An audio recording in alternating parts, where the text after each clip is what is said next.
हरे कृष्ण, राधे राधे। आज हम सुनेंगे एकादशी व्रत की कथा। युधिष्ठिर ने पूछा, हे वासुदेव, आषाढ़ कृष्ण पक्ष में जो एकादशी होती है उसका क्या नाम है? कृपया करके उसका वर्णन कीजिए। इस पर भगवान श्री कृष्ण बोले, हे नृपश्रेष्ठ, आषाढ़ ज्येष्ठ के कृष्ण पक्ष की एकादशी का नाम योगिनी है। यह बड़े बड़े पातकों का नाश करने वाली है। संसार सागर में डूबे हुए प्राणियों के लिए यह सनातन नौका के समान है। अलकापुरी के राजाधिराज कुबेर सदा भगवान शिव की भक्ति में तत्पर रहने वाले हैं। उनका हेममाली नामक एक यक्ष सेवक था जो पूजा के लिए फूल लाया करता था। हेममाली की पत्नी का नाम विशालाक्षी था। यह यक्ष काम पास में आबद्ध होकर सदा अपनी पत्नी में आसक्त रहता था।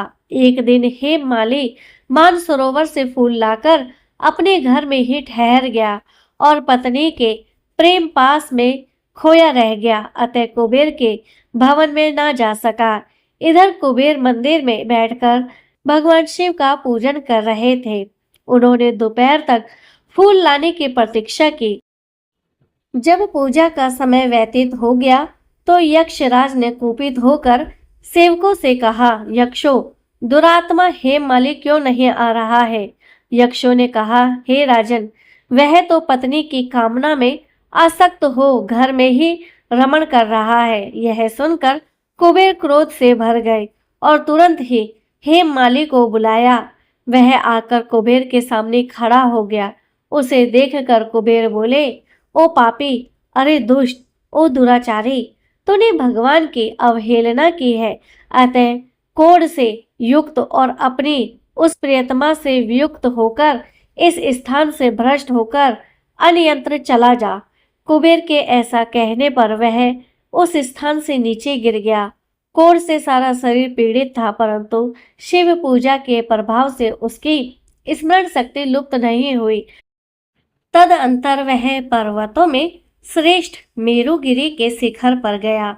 वहां पर मुनिवर मार्कंडेय जी का उसे दर्शन हुआ। पाप कर्मा यक्ष ने मुनि के चरणों में प्रणाम किया। मुनिवर मार्कंडेय ने उसे भय से कांपते देख कहा, तुझे कोढ़ के रोग ने कैसे दबा लिया?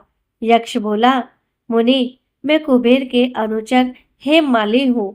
मैं प्रतिदिन मानसरोवर से फूल लाकर भगवान शिव की पूजा के समय कुबेर को दिया करता था। एक दिन पत्नी सहवास के सुख में फंस जाने के कारण मुझे समय का ज्ञान नहीं रहा।